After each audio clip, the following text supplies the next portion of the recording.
Hi everyone, and I welcome all of you on the panel discussion of Airport Authority of India ATC exam.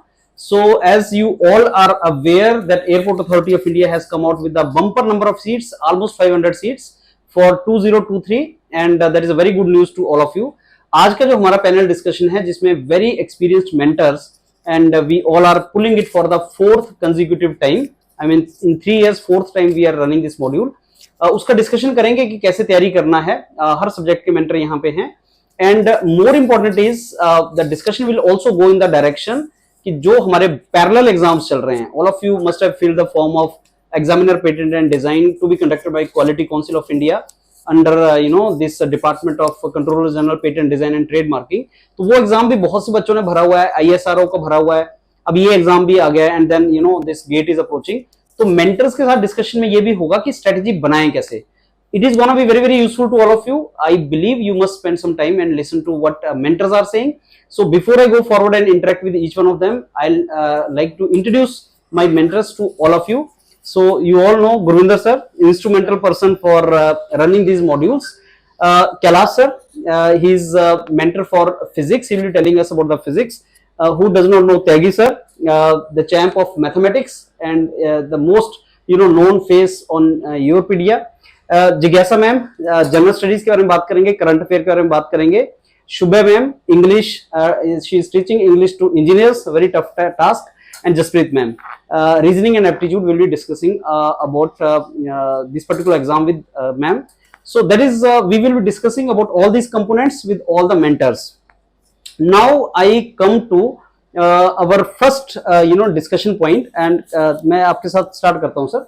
Gurudev sir, ये जो हमारा भी exam होगा इसका airport authority का, this is fourth time we are conducting in 3 years. I think 23 में इस साल के शुरू में भी हुआ था and I remember we started it during second wave of COVID. सब लोगों ने मास्क वास्क लगा रखा था. That was and your PDF, if I am not wrong, we were the first to start online this module and you were instrumental in creating this entire module and now this is the fourth time. So please tell us how our module has evolved in 3 years.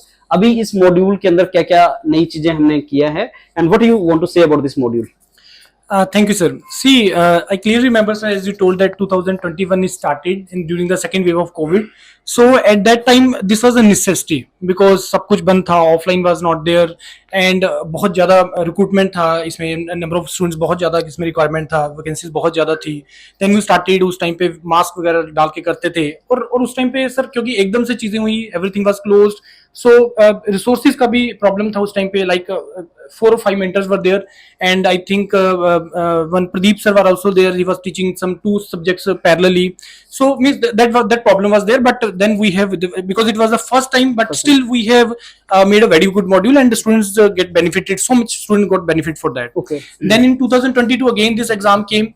And then again, as Europedia as an organization growth take place, and then we started adding the more mentors in that. Okay. Then Shubha ma'am also joined at that time. So she also basically prepared students for English part. Then we started adding the multiple things. I clearly remember in the second time when we launched this module.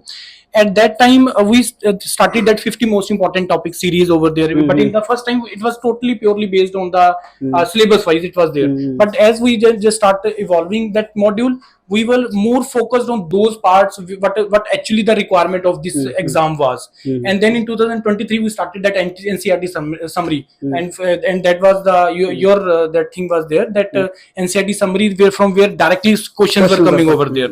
So this is how the module evolves. Number of mentors increase. Then we started adding the number of texts. We started providing the number of questions. Students for PDF.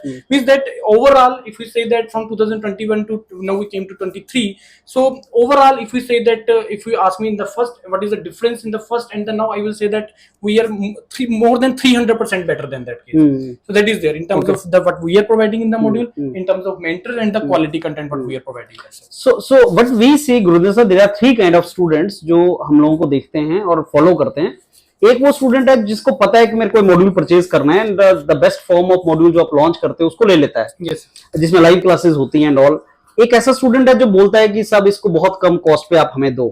And if I'm not wrong, yesterday you were telling me that this time you are also coming out with only recorded kind of module, जिसमें live classes और interactive session नहीं है teacher के साथ, but to cater to the requirements of those students जो बहुत ही कम पैसा खर्चना चाहता है या जिसके पास नहीं है, और उसके लिए आपने एक डेडिकेटेड ये मॉड्यूल भी स्टार्ट किया। और तीसरा जो बिल्कुल नहीं खर्चना चाहता, उसको योरपीडिया के यूट्यूब चैनल पे या अदरवाइज क्या बेनिफिट है, ये 3 तरह के स्टूडेंट्स हैं। तो now I will request you to brief us about all these 3, कि जो पूरा मॉड्यूल लेना चाहता है वो कितने में ले सकता है, if you created that, and ऐसा बहुत सा बच्चा है जो आपसे 2 या 3 बार भी लेता है, तो क्या do you offer some kind of discounts? And ऐसा स्टूडेंट जो बहुत ही चीप चाहता है और उसको सारा कंटेंट चाहिए, no it is the 4th time you are running, तो उसको कितना कॉस्ट बेनिफिट है? और जो बिल्कुल नहीं खर्च करना चाहता है, सेल्फ स्टडी करना चाहता है, आपका चैनल एक चैनल है उसके लिए, तो उसके लिए क्या है आपके पास? सर तीनों कैटेगरीज को स्टूडेंट्स को मैं कवर करता हूँ। Let me take the first category of students which do not want to basically invest money, and YouTube is there, and where we always claim कि for any module we will provide roughly 20% of the content free over there on the YouTube, and which is there, and those last year videos are already there over there. Yes. So that is for those students which do not want to invest the money in that case. Second type of student who want only the recorded content, sir. So last year also I think roughly some students the content what we have provided last time, so that is completely available in the recorded form. Whatever content we have provided over there, the practice in the form of practice question, the NCERT summary, live classes, PDF the live classes, test series, that complete module we have provided to the students, because there are so many students are there who were again old student category students, which want that module was perfect, I want that module only. Two benefit, that one is that money will be less, second benefit they will take as a old student category, means that benefit will be there to them. So that will be the second type of student. And third type of student, that which is that new student or who want the live classes also. So many students ask me this query, sir, what is the difference between the modules in the live classes and the recorded one? See, first thing is that recording is of the last time module, not this year recording, they will not get that. And sir, if the module is same you are providing, so why anybody go for the live classes? See, first thing is that live interactions will be there, you can discuss with the mentors again that. Second thing is that there is always a improvement, scope of improvement is always there, sir. So that is there to the third type of students. Content, if we talk about the content wise, live classes, recording of that will be there. Student, because the time is very less, so student do not want to basically invest time in writing the content, so we provide the PDF of whatever mentor is teaching over there. Practicing questions we are providing over there, NCERT summaries, test series. So I mean this is a very comprehensive module, and where student get each and everything what they require to crack this exam. And in a nutshell, I will say that if anybody wants to crack this exam, whatever content we are providing over there, that is the best content. No need to go search anything anywhere. If they complete this content thoroughly, means if they complete all the questions, live classes or the recording, if they complete that, that is more than sufficient content to crack this exam. It's very simple. And about the pricing and everything, yes, Yourpedia provides the quality in that case, and we do not compromise the quality. Similarly about the pricing also, sir, in that case also we provide again recorded module and the recorded plus live module. For the recorded plus live module, the charges, again 2 categories of students are there. New student is there who are basically going to register first time with Yourpedia, and charges for them is 3,199, and at the discounted rate to them is 2,799, and in the recorded one it is 2,199 for the new student, and for the this old student it is 1,699. So this is the pricing for all the module. But I would like to tell to each and everyone who is listening this module, this is a perfect module. What you have to do, you have to just cover this content what we are providing. This is the best team of India which is sitting here, which has basically completed the last time module, and which you are getting over there, the recorded or the live same module is there. The consistency is there, because they are the mentors who is teaching from the last 3 to 4 years from in the same module. They know the gravity of this this module. They know where the questions basically will be asked, and they are providing that content only, sir. So this is from my side, sir. Okay, so if I am to conclude what you said, sir, and very the main points, the cost of this module is 1,700 rupees to 3,100 rupees, right? Yes. And the second is the person who is getting recorded, he may not get जो recorded lecture होंगे इस live session के, am I right, sir? Yes, sir. कि जो live लिया जाएगा उसका recorded portion भी होता है, that will not go to That will them, not right? go to that. Okay, so they will Yes. Only get अभी तक का जो रिकॉर्डेड Yes, है। जो last time और जिसने लाइव लिया है सर उसको सारा मिलेगा, उसको तो सारा पुराना मिलेगा, भी मिल उसमें जाएगा। पिछले वाला का भी मिलेगा और इस बार वाला भी मिलेगा, दोनों रहेगा sir. Wonderful. So if before I go forward to Kailash sir, let me tell some of you who are not aware, ये जो एग्जाम निकला है 496 सीट्स, एंड गुरुन सर 496 सीट्स को कहाँ पे रखते हैं आप पिछले कंपैरिजन में, पिछले सालों के? Last time the number of seats were comparatively less, but अच्छा। it is double than that. Okay, It is double, roughly 200 and something number of seats were there. so ये 500 सीट जो yes, match roughly में, 500. okay. It is double than that. So this is a great opportunity. Yes, great opportunity. तो जैसे हम cut off की बात करते हैं 120 में से पिछली बार 95 प्लस ही चाहिए, तो इस बार आपको कुछ गैस मारेंगे? मेरे को लगता है सर इसमें क्योंकि कॉम्पिटिटिव एग्जाम है और कंटिन्यूअसली आ रहा है, बच्चा वेट कर रहा है। बहुत स्टूडेंट्स तो ऐसा है सर जो जिसने पिछली बार एग्जाम देने के बाद भी, हमारे बहुत बच्चों ने मॉड्यूल ये परचेज किया है, means they are in continuous touch with that. So competition will be there, but if last year if the cutoff was 95 from my side, it will be nearby 90 to 92. Okay, ज्यादा difference नहीं, ज्यादा difference नहीं आएगा। Okay, so those of you who are not aware, इसका form 1 नवंबर से 30 नवंबर तक होगा। और पिछले सालों में क्या हुआ है, जब भी लास्ट डेट होता है फॉर्म फिलिंग का, उसके 15 दिन के अंदर एग्जाम कंडक्ट करते हैं, तो वी कैन स्पेकुलेट 15 दिसंबर तक आपका एग्जाम हो सकता है। In fact you should prepare keeping 2 months in mind, that is number 1। Age का क्या है, जो जनरल कैटेगरी के हैं आप में से वो 27 ईयर्स के होने चाहिए 30th ऑफ नवंबर 2023 में, दैट इज द डेट। आपका 27 ईयर्स एज होनी चाहिए। ओबीसी को 3 साल का relaxation, you should be 30 years, and SC/ST 5 years of relaxation 32, and people with disabilities 10 years का relaxation. That means people with disability can write this exam till the age of 37 years. So that is a little bit, and EWS I believe falls in OBC category. ये आपको जो इसका nutshell में सारे का सारा form है, तो I think you fill the form and you will start preparing, and I think this is a great opportunity for all of us. Now coming to physics, Kailash sir, physics is supposed to be the main decisive factor in this particular exam. बहुत vast syllabus है sir, 11th-12th की physics बोलते हैं। We have written exams like JE exams and all. अभी controller general patent design and trade marking का exam चल रहा है, उसके अंदर भी फिजिक्स पार्ट है। तो कैलाश सर कैसे देखते हैं आप फिजिक्स को, and how student should prepare for that? Sir, basically, first of all, it's a great opportunity. 496 vacancies are there, right? And Airport Authority of India is the only exam where those all vacancies are open for all students. Yes, There is no categorization like mechanical, electrical, electronics, and all. It means you all have All BTech and probability BSc of- yeah, people. you all have probability of getting a seat among those 500 seats, right? And second thing, it's all about mindset when you go for the physics preparation. Reason being, there are two kind of the competitive exam. One is the GATE exam, which most of the engineering student prepare. The mindset for the GATE exam is totally different. You make a pattern of 8 months, 6 months, you cover the syllabus, then you start going for the question. That will not work for Airport Authority of India. Because these kind of exam, which some organization is going to conduct within 30 to 40 days of the recruitment, there you need to transform your strategies accordingly.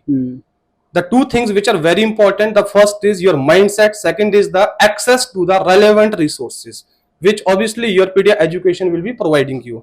It's not like that you invest 30 days in reading the theories, then you will understand, okay, after that I will go for the question. That is not going to work for you people. I believe for most of the aspirant, these strategies give a coziness to them, right? They believe, okay, we are comfortable. First we are going for the theory, then we'll go for the question. That will never work for these kind of exam. From day first, you need to go and hit the questions. And the same thing you need to do for the physics part. Reason we know physics is, written on many theories, assumption, phenomena. So if you start digging inside that, you will waste a lot of time and you will end up getting nothings. Whatever concept, topic is being, told by the mentor of your PDA education, just focus on them. Decide your limit and width, start preparing. I am sure out of 30 questions, you will be in position to solve 25 plus question each student. But the point is, if you keep your mindset very straight and very simple. See, physics is the background of the civil engineering. It's the background of the electrical, electronics. We all have studied the physics till 12th class. The same thing you need to go and revisit again. Problem happens when civil students start making assumption, okay, so this is a modern physics, electronic student might be well in that, so I have lesser chances. See, my dear, you are making wrong assumptions starting the preparation, and you will end up in the wrong direction in your preparation. You all are equally having equal chances to keep your mindset very clear and start preparing accordingly. You all can do a good command over the physics with the assistance of the mentors of your PDA education. Now coming to various exams like IIT JEE is something different. There you need to go into very thorough and very detailed. You need to go for the level of questions. But for Airport Authority of India, the more and more number of questions you will practice, you will have have a good selection chances. Reason being, we have seen in last to last year, there are many questions, 3 to 4 questions, which were unexpected questions. And if you keep on solving more and more questions from each topic, if I talk about the weightage of the topic, optics is a very important topic. Many questions come from there, and modern physics comprise of, you know, electronics part. It comprises of the atomic structure. There they may ask questions related to frequency, time of revolution of the electron, and magnetic movement associated with the revolution of the electron. And then it comes to the wave optics, ray optics, and then it comes down to the electrostatics, magnetostatics, current, electricity. So these are the basically topics which makes whole, or you can say majority of the contribution of the physics question till now. But it's not going to end here. You also need to keep a focus on the 11th class physics. I guess 11th class physics topic entirely will be taken by you, Dr. Vijender. So you will be discussing in more detail what should be strategy for that. But for 12th class physics, it seems the syllabus is wide, but practically it's not that much wide if you start preparing under the mentorship of the, you know, some expert mentor, and you have access to some relevant content. Now coming to the comparison with exams like CGPDTM, etc. See, there the motive is something different. Their physics is going to be a part of general science, which is a, you know, something very basic part. But here physics is going to be a full-fledged, which will give you 30 questions. So there is a huge difference. You cannot say that the only preparation of the CGPDTM is enough, but it will be a subset. If you prepare for this exam, that will definitely help in the general science section of the CGPDTM. That is what I believe. I consider as a physics mentor CGPDTM physics as a subset of this. Okay. If you prepare for Airport Authority of India, so you can, you know, basically make 2 goals fulfill. Your physics will be prepared for this exam, and ultimately in the next sequence you will be writing the CGPDTM exam. Yes. There in the general science your physics will be automatically prepared. That is my take on this, and I suggest all the students, you all have the capability, but the point is, don't make a predetermined state in the mind that I'm coming from the mechanical, so I will do only 11th class physics. I will not go for the 12th class physics. We know many students who are coming from the, you know, mechanical, but they are performing very exemplary in the 12th class physics also. Why? Because we all had studied one stage these all concepts in the 12th class, and that is not much older than 4 to 5 years. I guess all the students who might be writing this exam, they are either graduated or having 1 and 2 year drop, not more than that. So all have completed their 12th class. There we have studied these topics in very detail. And today's time, 90% of the students who do engineering, at least they have done the preparation of IIT JEE. It means you have got the reference, you have got the base. So don't get afraid of the physics syllabus. You can do really good. Okay, thanks a lot, Kailash sir. Very well explained. And no, to tell students about the weightage of physics, I think this entire paper is of 120 marks. उसमें 30 marks का physics है, 30 का maths है, और बाकी 60 marks में आपका English, reasoning, aptitude, general studies. That entire syllabus is divided in this way. And obviously, needless to say, maths and physics are important. जहां तक फिजिक्स की बात है, because BSc guys are also going to write this paper, BSc physics are also going to write this paper, so they made this paper in such a way that paper का difficulty level neither it is of the level of JEE because their requirement is different, but nor it is as simple as controller general patent design trademarking वाला paper, so it is in between. तो आपको पढ़ना पड़ेगा, but because there is no requirement of calculator, so you understand जो हमने discuss किया था NCERT के formula उठाओ, उसमें substitute करो, solution आपका निकलेगा, and conceptually you should be good. Kailash sir वाला जो पोर्शन है दैट इज 12th फिजिक्स, वो एनसीईआरटी का योरपीडिया ने सारा डॉक्यूमेंट बनाया है, वो हम लोग रख देंगे सर, वेबसाइट पे रखेंगे, जिसको डाउनलोड करना है वो कर लेगा. एंड जो 11th वाला पोर्शन है, अभी तक 11th वाले पोर्शन से ज्यादा क्वेश्चन नहीं आते.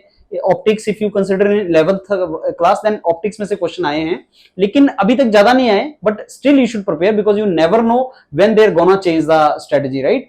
Because it is airport authority, so nobody can stop, you know, them asking question from fluid mechanics kind of thing. So you need to prepare 11th class also and 12th class also. One more thing I want to add here, I guess Gurinder sir, you remember in 2021 we make one e-book. Yes, sir. That was comprising of all the formulas Yes. and important relations of physics. Yes. And see, when you're writing these kind of exam, your memory must be in very good state. Yes. Because you need to memorize as much as equations and formula. And I believe that e-book contain most of the formulas which summarize entire 11th class and 12th class. That is what I remember. Oh yeah, e-book was very successful. That time students prepared from that.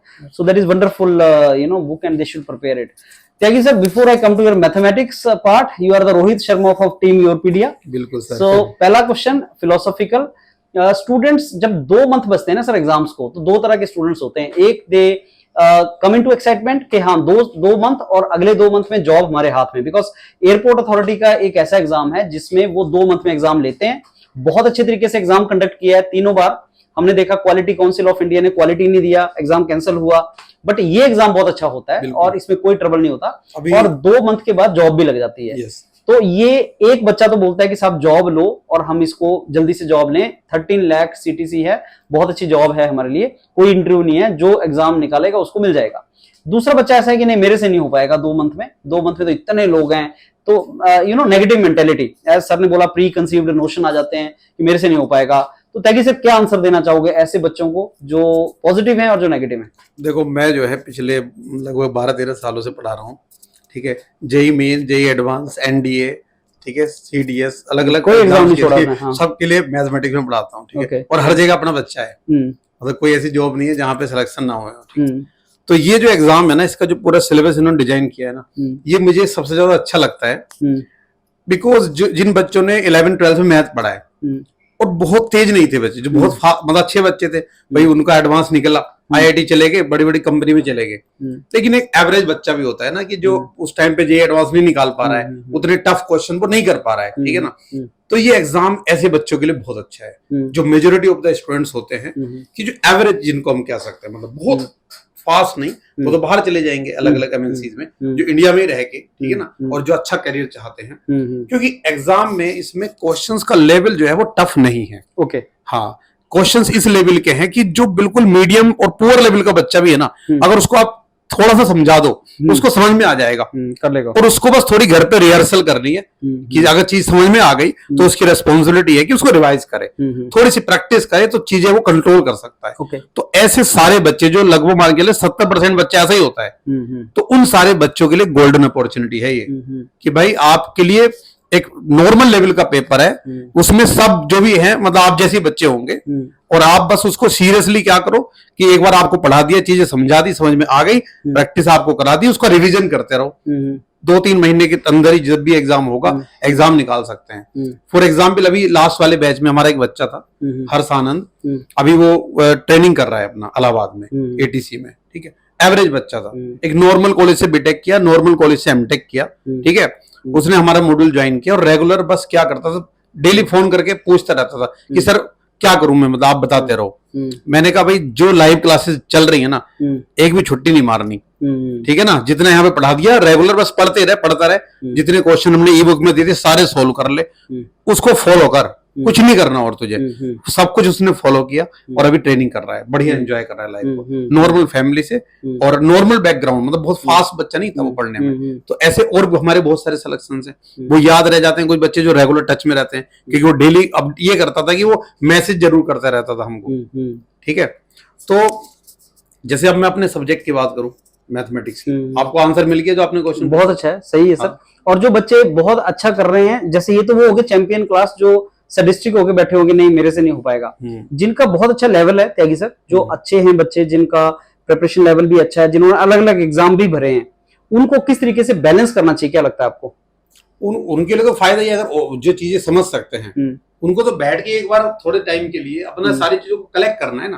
अगर मान लो तैयारी के mode में नहीं है वो बच्चे, ठीक है ना, कर सकते हैं, बहुत तेज शार्प बच्चे हैं, या किसी प्राइवेट कंपनी में जॉब में चले गए हैं, एमएनसी में चले गए हैं, और उनका मन है कि यार गवर्नमेंट जॉब हमें चाहिए, मतलब वहां पे मन नहीं लग रहा है, तो ऐसे बच्चे तो बहुत जल्दी कवर कर सकते हैं चीजों को, ठीक है ना। तो उनके लिए भी है, क्योंकि जो चीज ईजी है और वो तेज बच्चा है, तो उसको क्या करना है, थोड़ा थोड़ा टाइम देना है, 3-4 घंटे डेली अगर अपना रेगुलर लगा लेगा, 2 महीने तो निकल जाएगा एग्जाम, कोई टफ नहीं है। तो मतलब हेयर एंड टॉर्टोइस दोनों के लिए एग्जाम बना हुआ है, बिल्कुल। अब अपना एक तो पैटर्न पता है, सिलेबस मतलब इधर उधर डेविएशन नहीं हो रहा है। सबसे अच्छी चीज ये ना कि जो हमें पता है कि कहाँ से आना है वहीं से आना है सारी चीजें अब, ठीक है। तो आपको सारा पैटर्न पता है, और ऑलरेडी हमने तो 3-4 साल वाले बच्चे मतलब पढ़ाए हैं अभी रेगुलर इसी मॉड्यूल के लिए, तो इतना सीरियसली तो किसी और जगह मतलब इसी के लिए मॉड्यूल नहीं चले होंगे, ठीक है। तो हमें पता है कि कहाँ से पूछ सकते हैं, वो किधर डेविएट हो सकते हैं, हमने सब एंटिसिपेट करते हैं ना टीचर्स भी अपने अपने सब्जेक्ट का, तो आराम से कर सकते हैं इसको, मतलब clear. No mathematics sir, mathematics का स्ट्रेटजी तो मैथमेटिक्स 30 क्वेश्चन मैथमेटिक्स के आएंगे, और इजी लेवल रहेगा, बिल्कुल सिंपल, बस पढ़ा हुआ है एक बार समझ में आ जाएगा, मतलब रिवीजन करना है एक बार पढ़ के। चैप्टर्स हैं जैसे 12th से भी आते हैं, 11th से भी आते हैं, जिसमें वेक्टर अलजेब्रा है, जैसे 3 डायमेंशनल ज्योमेट्री है, यहाँ से क्वेश्चन आएंगे अच्छे, प्रोबेबिलिटी से क्वेश्चन आ जाएंगे आपके, और आपका जो ये कैलकुलस है ये काफी इंपॉर्टेंट है, बिकॉज डिफरेंशिएशन के बहुत ही इजी डिफरेंशिएशन, यार एक्स क्यूब का डिफरेंशिएशन तो कर सकते हो ना। अच्छा, इसमें एक एडवांटेज और भी है, जैसे बच्चे ने बीटेक किया है मतलब और उसने गेट की तैयारी की होगी या बीटेक में भी मैथमेटिक्स पढ़ा ही होगा, बीएससी मैथ भी पढ़ते हैं बच्चे, ठीक है ना, तो उतनी चीजें तो याद रहती है उनको ना। बिल्कुल पुअर भी बच्चा होगा जिसने 12th पास करी होगी, कुछ तो पढ़ा होगा ना बेसिक फॉर्मूले, उतना ही लेवल पूछते हैं वो, तो उसी को अगर वो रिवाइज कर लेगा तो आराम से निकाल सकता है। इनफैक्ट इस एग्जाम में आई थिंक मैथ्स ही एक ऐसा पोर्शन है बिल्कुल जो बच्चे ने पढ़ा होगा, छोड़ा नहीं होगा। बिल्कुल बाकी इंजीनियरिंग में फिजिक्स भी तुम छोड़ देते हो, सब छोड़ देते हो, और लेकिन मैथ्स नहीं छोड़ता। जो बच्चा गेट का एग्जाम दे रहा है जैसे वो तो उसने किया है, हाँ, राइट। तो गेट में भाई आप कैलकुलस तो पढ़ोगे ना, तो लिमिट से क्वेश्चन आएगा, कंटिन्यूटी से यहाँ पे क्वेश्चन आ सकता है, इंटीग्रेशन डिफरेंशिएशन गेट के लिए पढ़ोगे, यहाँ पे क्वेश्चन मिलेगा, कुछ भी नहीं करना, वही कर रहे हो उसी को यहाँ पे आके सोल्व कर दोगे। मैट्रिक्स आप पढ़ते हो गेट में, सारी ब्रांचेस में आता है, तो वो मैट्रिक्स के क्वेश्चन आएंगे इसमें, वेक्टर का सिंपल सा क्वेश्चन, डॉट प्रोडक्ट का, क्रॉस प्रोडक्ट का, एडिशन वेक्टर, ये आता है सिंपल, कर सकते हो। और आपका जैसे फंक्शंस के अंदर से क्वेश्चन आ जाते हैं, कंपोजिशन बहुत इजी लेवल का, डोमेन, रेंज, तो लेवल बहुत इजी है। 30 के 30, जैसे हर्ष के पूरे 30 में से 30 क्वेश्चन करेक्ट मार्क्स आ गए थे, हाँ, ओके, ठीक है ना, मतलब 45 टोटल मेरे कंट्रोल में रहेंगे आपके 45 मार्क्स, ठीक है ना, मतलब आपके पास लार्जेस्ट चंक है। तो अगर सारी क्लास फॉलो करोगे छुट्टी मत मारना बस, ठीक है ना। तो 45 में से 45 दिलवा दोगे, पूरे 45 यहाँ से कर लो और बाकी इन सबसे मिलके ले लो नंबर फर्क से हो तो जाएगा। एक तरफ त्यागी सर और एक तरफ सारी टीम, बिल्कुल ओके गुड। और मैं तो चैलेंज करता हूँ फिजिक्स वाले, देखो हमारे 3 टीचर है, मैं अकेला इनसे मुकाबला करता हूँ, मैं कहता हूँ कि अपने बच्चों के मेरे से ज्यादा नंबर लाके दिखाओ मैथ में, ठीक है ना, कमेटी लगाऊंगा मैं इस बार भी आपसे, एक पार्टी रखी जाएगी कि किसके नंबर ज्यादा आएंगे फिजिक्स में, एक तरह से। नहीं, हम तो शुरू में सरेंडर कर गए Tyagi sir, we surrender in the beginning itself. तो अब एप्टीट्यूड के बारे में थोड़ा सा बताओ। हाँ, अब देखो एप्टीट्यूड में क्या है, अभी बहुत सारे एग्जाम तो निकले हुए हैं, तो बच्चे तैयारी के मूड में तो हैं, जैसे सीजीपीटीएम का एग्जाम भी बच्चों ने दिया है, तो क्वांट तो सभी जगह आता है, इसमें क्या नंबर ऑफ क्वेश्चन 15 है, हाँ जी, और 15 में क्या होगा कि लिमिटेड चैप्टर जो हमारे क्वांट के होते हैं, जैसे परसेंटेज हुआ, प्रॉफिट लॉस हुआ, सिंपल इंटरेस्ट, कंपाउंड इंटरेस्ट हुआ, ठीक है, और रेशियो एंड प्रोपोर्शन हुआ, मिक्स्ड एंड एलिगेशन हुआ, इन सारे टॉपिक्स को एक एक बार पढ़ना है और इनके थोड़े थोड़े क्वेश्चन कर लो, इजी क्वेश्चन कर लो, ठीक है। ये ऑलरेडी आपने एचपीसीएल के एग्जाम की तैयारी कर रहे हो या इनकी दूसरे एग्जाम की भी तैयारी कर रहे हो, वहां भी एप्टीट्यूड पढ़ी रहे हो, तो उसी चीज को रिवाइज करना है, अलग से कुछ करने की जरूरत नहीं है, वो हेल्प करेगी प्रिपरेशन यहाँ पे। तो 15 क्वेश्चन तो ये भी बच्चे ले आते हैं, ठीक है ना। बहुत सा बच्चा सर रिक्वेस्ट कर रहा है आपकी लाइव क्लासेस के लिए। बिल्कुल, तो कब से स्टार्ट कर रहे हैं आप? तो आज ही एक तो मेरी लाइव क्लास है जिसमें मैं अभी जो लास्ट में पेपर हुआ है उसी को करूंगा, सारा एनालिसिस करेंगे, डिस्कस, और आगे भी लाइव क्लासेस करेंगे बहुत सारी, और जो ऑफिशियल लाइव क्लासेस होंगी, जो बच्चे एनरोल होते हैं डेडिकेटेड,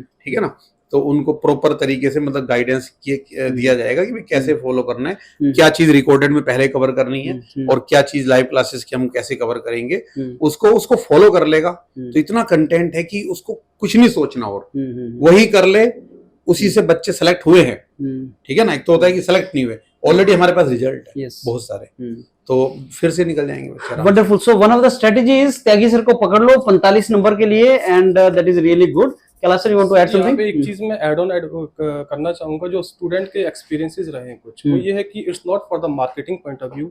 जैसे सर ने भी बात की अच्छे बच्चे और एवरेज बच्चों की, हमने देखा है कि बहुत सारे स्टूडेंट मेरे भी कनेक्शन में ऐसे हैं जो बहुत अच्छा पैकेज ले रहे हैं, बट वो they want to come to the comfort zone, वो एक पीएसयूज में आना चाहते हैं, गवर्नमेंट जॉब में आना चाहते हैं, उनका लेवल बहुत अच्छा है, बट कहीं ना कहीं वो लैग कर रहे हैं 2 मार्क्स से 4 मार्क्स से। तो ये मैं कहना चाह रहा हूँ कि बीइंग अ ह्यूमन, अगर मैंने अपनी पॉकेट से कोई परचेज करा है, चाहे 2000 का है, 2500 रुपए का है, तो मैं उसकी तरफ जरूर जाता हूँ।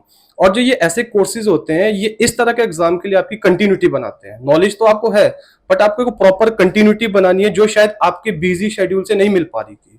तो इसलिए भी जो एयरपोर्ट अथॉरिटी के एग्जाम होते हैं, तो इस तरह के जो मॉड्यूल्स होते हैं, मेरा सजेशन है कि बच्चे को परचेज कर लेने चाहिए। उससे अगर आपको लगता है कि आपके पास नॉलेज है, बहुत सारे स्टूडेंट को लगता है कि यार ये तो फिजिक्स मैथ्स पूछ रहे तो मुझे आता है, that is fine, keep it with you, but कहीं ना कहीं आपको वहां पे जाके एग्जीक्यूट करना है। एज्यूम करो आपके पास नॉलेज है और आप 1 नंबर या 2 नंबर से लैग कर रहे हो, इसका मतलब वो आपने कंटिन्यूटी नहीं रखी थी प्रेपरेशन में, आप कहीं ना कहीं कुछ ऐसी चीजें रिहर्सल नहीं कर पाए, प्रैक्टिस नहीं कर पाए जो आपने सोचा था आप कर लोगे। तो वहां पे इन मॉड्यूल्स का बहुत इंपॉर्टेंट रोल आता है, बिकॉज जब हम देखते हैं कि यार मैंने कोई चीज ले रखी है, मैं उसकी तरफ जरूर देखता हूँ या एटलीस्ट क्लास लगा लेता हूँ, रिकॉर्डिंग देख लेता हूँ, तो वो कहीं ना कहीं लॉन्ग रन में आपको हेल्प करते हैं। तो ये मैं सभी स्टूडेंट को कहना चाहता हूँ जिनको लग रहा है कि यार इसका सिलेबस तो एवरेज है, हम खुद से कर लेंगे, not for the sake of the knowledge, just to maintain the continuity, just to practice, आप इन चीजों को ज्वाइन करिए, अवेल करिए, और आपको एक राइट डायरेक्शन मिलती है। बिकॉज जब आप डायरेक्शन के अंदर एफर्ट डालते हो, वो हमेशा आपको एक प्रोडक्टिव रिजल्ट देता है। Effort without direction is random thing, वहां पे आपको रिजल्ट मिल भी सकते हैं, नहीं भी मिल सकते हैं। तो ये मैंने देखा मेरे कनेक्ट में बहुत अच्छे पोटेंशियल वाले स्टूडेंट है, बट वो लैक कर रहे हैं कभी 5 मार्क्स से 7 मार्क्स, क्योंकि उनको लगता है वो उसी नॉलेज के साथ जाते हैं।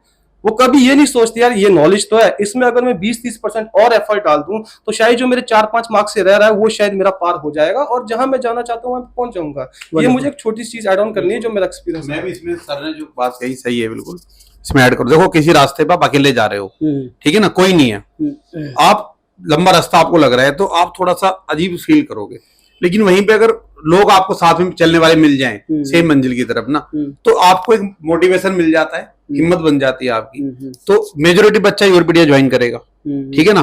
तो अगर यहाँ ज्वाइन करोगे, व्हाट्सएप ग्रुप में भी आप ऐड होंगे, तो आपस में कम्युनिकेट होता है, बच्चे क्वेश्चन सेंड करते हैं, उसमें डिस्कस करते हैं, आपको पता चलता है कि आपके कॉम्पिटिटर कहाँ चल रहे हैं। तो आपको एक दिन भी अगर जरा सा भी लेजीनेस आया ना, तो दूसरे को देख के एक मोटिवेशन मिल जाएगा कि अरे यार ये बच्चे तो मेरे से ज्यादा एक्टिव हो रहे हैं, ठीक है ना। तो मोटिवेशन बहुत जरूरी होता है लाइफ में ना। तो अगर लोग आपके जो सेम जिनका गोल है, वो अगर साथ में डेली रूटीन में उनके साथ आप चैटिंग कर रहे हो, डिस्कस कर रहे हो, कंप्लेन भी करते हैं बच्चे हमारी भी कई बार, ठीक है ना, तो हम भी अपनी आपको इम्प्रूव करते हैं, हम परमिट करते हैं कि कोई भी दिक्कत लगती है तो आप बताओ बच्चे हमको, ठीक है ना, अपने डाउट सेंड कर सकते हैं ग्रुप में। तो मेजोरिटी डाउट्स तो बच्चे सोल्व कर देते हैं।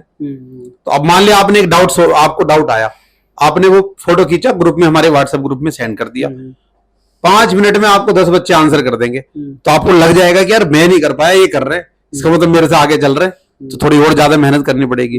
तो ये जो एनर्जी मोमेंटम जो बन जाता है ना, ये बहुत हेल्प करता है सक्सेस में। मतलब कम टाइम में आपको मोटिवेशन मिलता रहे, उसके लिए इनके साथ जुड़ना जरूरी होता है, ठीक है।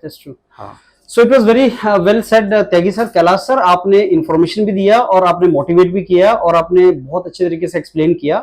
Now time to go to some beautiful faces here, and I start with जिज्ञासा मैम फर्स्ट। जिज्ञासा ma'am, welcome, and you are taking general studies. Yes, sir. And ma'am, you have wonderfully handled controller general वाला जो हमारा चल रहा है, patent design and trademarking, उसमें भी I remember there is a current affair and all, वो बहुत अच्छा हैंडल किया है। पेपर फिर से हो रहा है, and we are teaching double than what we have already taught. And अब ये एग्जाम आ गया मैम एयरपोर्ट अथॉरिटी का, आप पिछली बार भी इसके साथ जुड़े थे, और इसके सिलेबस में general studies is mentioned. Yes, sir. So now I would like to ask you, ma'am, what should be the strategy for general studies of this paper? And to tell you very honestly, the kind of questions from students, they are saying that general studies means what?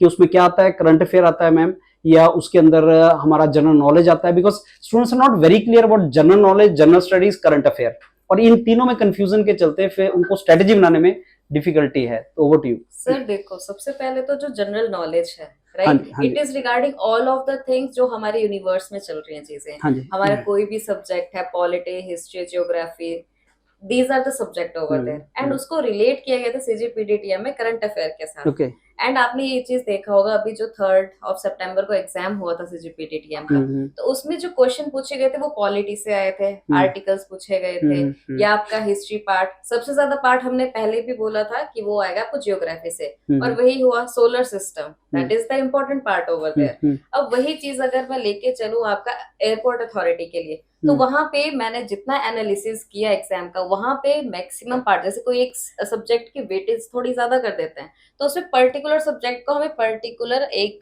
बिल्कुल scratch से पढ़ने की जरूरत होती है, और उसमें बहुत डिटेल है। ये डिफरेंस है, सीजीपीटीटी में बिल्कुल माइनर पार्ट है, because it is general knowledge, कि जनरल जो आपकी लाइफ में क्या चीजें चलती है, आप क्या देखते हो। करंट अफेयर भी उसी चीज से रिलेट करता है, जैसे अगर आपको कोई अवार्ड विनिंग है, या स्पोर्ट्स की रिगार्डिंग न्यूज है, आपके नोबेल प्राइज हो गए, जो प्राइज मिलते हैं, वो सारे आपके जनरल नॉलेज का पार्ट है। That's what they are going to ask. But हमने एक चीज देखा था, वहां पे करंट अफेयर पे ज्यादा फोकस किया गया था सीजीपीटीटीएम में, बट यहाँ पे सिर्फ जनरल स्टडीज पार्ट लिखा हुआ है, एज यू सी। तो उसमें एक प्लस पॉइंट ये है कि अगर हम जनरल स्टडीज के ऊपर ज्यादा फोकस करेंगे तो हमारा जो CGPTT है वो तो ऑलरेडी आपका कवर चलेगा। अप हो जाएगा, राइट राइट। एंड इसमें हिस्ट्री पार्ट जो एंशियंट हिस्ट्री है, बिकॉज हिस्ट्री भी आपकी बहुत ज्यादा डेविएट है, बहुत ज्यादा वास्ट है, राइट। तो उसमें से जो मैक्सिमम पार्ट है वो देखा जो आपके करंट अफेयर में आया हुआ है, राइट। तो इसमें करंट अफेयर मेंशन नहीं किया है, बट जो करंट अफेयर से रिगार्डिंग जो भी न्यूज में चला था वो आपका सारा का सारा जनरल स्टडीज में डाला होगा। सो ये दोनों जो है, अगर हम सोचेंगे कि हम सिर्फ जनरल स्टडीज की साइड जाएंगे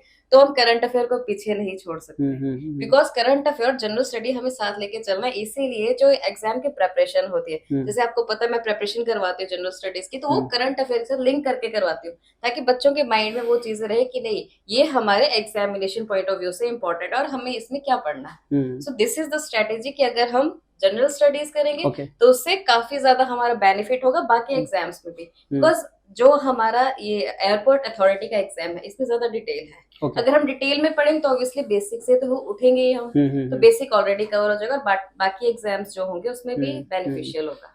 तो मतलब स्टूडेंट जो है वो दोनों एग्जाम्स के लिए बैलेंस कर सकता है मैम, बहुत आराम से सर, बहुत आराम से। इसमें कोई प्रॉब्लम ही नहीं है, क्यों? क्योंकि हम तो डिटेल में पढ़ रहे हैं। अगर हम डिटेल में पढ़ रहे हैं तो हम बेसिक से स्टार्ट करेंगे, मतलब इनफैक्ट दोनों को बेनिफिट होगा, दोनों को बेनिफिट होगा। Not even only those exams, but उसके अलावा जो एग्जाम तो उसमें भी बेनिफिट होगा। Wonderful. Okay, so now Shubha madam, you are Virat Kohli of our team Europedia, scores very high at very fast pace. So I'll not speak with you in English, मैं हिंदी में बात करूंगा because your fluency is very fast and students are afraid from English. Students जो Hindi belt के students हैं, जैसे north के हैं students, उनको इंग्लिश में they are not very comfortable and confident. तो उनको लगता है कि शायद जैसे एक टर्म होता है ना फोबिया, वो फोबिया टर्म इंग्लिश के साथ जुड़ा हुआ है ऐसे स्टूडेंट्स का जो जिन्होंने इंग्लिश बेल्ट से नहीं है।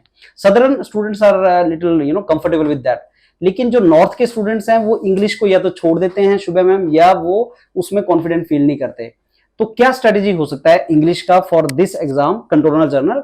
और एक और चीज इसमें है कि जैसे इन बच्चों का एग्जाम क्लियर होता है then they are going to go for voice test, और जो वॉइस टेस्ट है मैम वो इंग्लिश में होता है। तो प्रॉब्लम जैसे सेलेक्ट हो जाते हैं, they are very close to final selection, तो वहां पे भी वॉइस टेस्ट अगर क्लियर ना हो, जिसमें क्लैरिटी होना चाहिए, फ्लुएंसी होना चाहिए, तो वहां पे चांस होता है कि उसकी सिलेक्शन ना हो। सो आप एज इंग्लिश मेंटर, आपका यहाँ पे जो रोल है वो दो तरीके का है, एक तो रिटन एग्जाम वो कर ले और दूसरा वॉइस टेस्ट जिसकी बात हम बाद में करेंगे, लेकिन वो बहुत इंपॉर्टेंट है स्टूडेंट्स के लिए for this particular exam. And now I am coming to written part जो है इंग्लिश का, इसका कितना वेटेज है और कैसे इसको तैयार कर सकता है। And since you are also mentoring students for controller general exam, patent exam, तो कैसे बैलेंस कर सकता है दोनों एग्जाम्स को student? Sir as you at the very start told कि it is just kind of कि हमें सबको डर लगता है जैसे इंग्लिश आ जाती है ना, engineering students are like that is a nightmare for those की, है ना, कि इंग्लिश नहीं आती हमें, हाँ नहीं आती है ना। एंड अगर मैं एक बेसिक सा इंग्लिश का क्वेश्चन पूछूंगी ना, one Tyagi sir he says कि इंग्लिश नहीं आती, बट मैं एक बेसिक क्वेश्चन पूछूंगी सर वो आता है, एक डर है कि नहीं मैं गलत आंसर दूंगा, दैट इज काइंड ऑफ क्या होता है ना कि दिमाग में बैठी हुई है बात, और वही हमें निकालनी है। That is through when we are doing questions in the class also, many students are like कि मुझसे नहीं होगा, है ना, टफ क्वेश्चंस होंगे, कैसे होंगे, but the moment they start practicing what happens is they are like okay we are able to solve 1 2 3 and then the confidence actually rises. That is a basic motive of English and even in airport authority, जैसे अभी त्यागी sir ने बोला कि मेरे बच्चों के full marks आए थे, तो मेरे भी पिछली बार 5-6 बच्चे थे जिनके फुल मार्क्स थे। रोहित शर्मा, विराट कोहली। See, इंग्लिश में अब इंग्लिश में आना है full marks, so you can understand the students were actually thanking it out कि मैम एक इंग्लिश का अकेला सा मॉड्यूल भी स्टार्ट करो कि हमें फ्लुएंसी या वो चीजें स्टार्ट करनी है। तो दे वर वेरी हैप्पी बिकॉज जब आपके फुल मार्क्स आ जाते हैं जिसमें आपने वो डिकोड ही ना किया हो, मैथ्स वगैरह आपने पढ़ा हुआ है इंजीनियरिंग में तो आ भी जाते होंगे, बट इंग्लिश को आपको टच लूज किए हुए बहुत टाइम हो गया। All of you might have done it last I think in 12th, उसके बाद आप लोग का टच इतना नहीं रहा। Now one thing is there in airport authority में बेस्ट पार्ट होता है कि बहुत बेसिक है, अगर हम लेवल को कंपेयर करें ना, it is from easy to moderate, और CGPTM का लेवल आ जाता है moderate to higher. Why I say so is क्योंकि अगर आप पेपर को कंपेयर करोगे, वोकैबुलरी से डर लगता होगा सबको, दैट इज अ थिंग, है ना। कोई मैं ऐसे फैंसी वर्ड स्टार्ट कर दूंगी, यू विल बी लाइक कि है ना क्या वर्ड्स बोल रहे हैं, वो डिकोड करने टफ हो जाएंगे। अगर हम जेनरिक बोलेंगे वो सबको समझ आ जाएंगे। Airport authority is the same, वो जेनरिक क्वेश्चंस पूछता है, बहुत फिल इन द ब्लैंक्स ही होते हैं ज्यादातर। और वो क्या करते हैं, मैं लास्ट के पेपर को भी अगर मैं जाती हूँ 2 years बैक, जो क्वेश्चंस है वो सेम है, शिफ्ट 1 और शिफ्ट 2 में डिफरेंस क्या है, एक में जंबल डाल दिया, एक में ईडियम डाल दिया, एक में आपने प्रोवर्ब डाल दिया, एक में कुछ और डाल दिया, मतलब एक सिलेबस सेम रहेगा। वो क्या कर देते हैं, दोनों शिफ्ट्स में क्वेश्चन को डिफरेंट कर देते हैं, मतलब पढ़ना सेम ही पड़ेगा। और वो वोकैबुलरी भी क्या होगी, वोकैबुलरी 1 से 2 नंबर की वोकैबुलरी है, जहां सीजीपीडीएम का half of the paper is on vocabulary, ये देख लो 1 या 2, वो आप स्किप भी करोगे तो आपका कुछ नहीं है, it is not going to harm you much, right, तो you can score well in it. उसके बाद जो क्वेश्चंस फिलिप्स आएंगे वो बेसिक आपको आएंगे पार्ट्स ऑफ स्पीच से। नाउन तो सबको पता है नाउन क्या होता है, अभी डेफिनेशन पूछूंगी तो नहीं आएगा, but when I start recalling some of the things कि नाउन्स के क्या है या आपको प्रोनाउंस क्या है, वो हम एक अच्छे से कर लेंगे parts of speech, that would serve half of your purpose. उसी में आपका बेसिक क्वेश्चंस, अगर आप बोलोगे 20 में से कितने क्वेश्चंस है फिल इन द ब्लैंक्स वगैरह से, वो 15 है। लास्ट टू लास्ट ईयर का अगर कंपेयर करोगे उसमें उन्होंने जंबल्ड बहुत डाले थे, एरर स्पॉटिंग बहुत डाले थे। इस बार जो लास्ट ईयर था एरर स्पॉटिंग कोई भी नहीं था, जंबल्ड 1 था, 4 to 1 हो गया। मतलब सिलेबस वो थोड़ा थोड़ा वेरिएशन लाने की कोशिश करते हैं, बट हम हर चीज को प्रैक्टिस करेंगे so that we are very, you can say, confident in solving all kind of these questions. So that is a basic purpose कि स्ट्रैटेजी वुड बी कि एक डरना नहीं है, and you have to solve maximum amount of questions we can in our classes. There are number of recorded you can say lectures also. I'll make some of the live, we will have live also, this way we are going to solve the previous years also. Okay. And I'll bring new questions, like every time I'm going to bring sample questions which are very similar to the paper which is going to come. Okay. So the level is going to be easy, we don't have to worry much about it.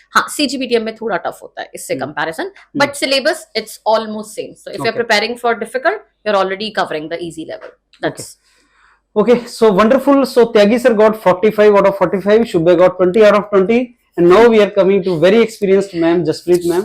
Ma'am आपका बहुत अच्छा feedback जाता है students के साथ, they are your fan and you teach reasoning very nicely. तो आपसे ma'am पूछेंगे रीजनिंग के लिए क्या स्ट्रेटेजी हो सकता है इस एग्जाम के लिए?